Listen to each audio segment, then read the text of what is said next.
Right, today I've got this aero cut chainsaw mount, and I'm going to mount it up to my Johndeere 455 via the front where the weights usually go.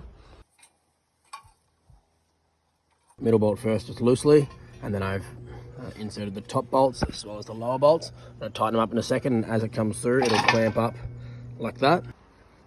There it is, nice and solid. So, chainsaw with cover, I'll put it this way and use a knocky strap. I'm going to hook it back around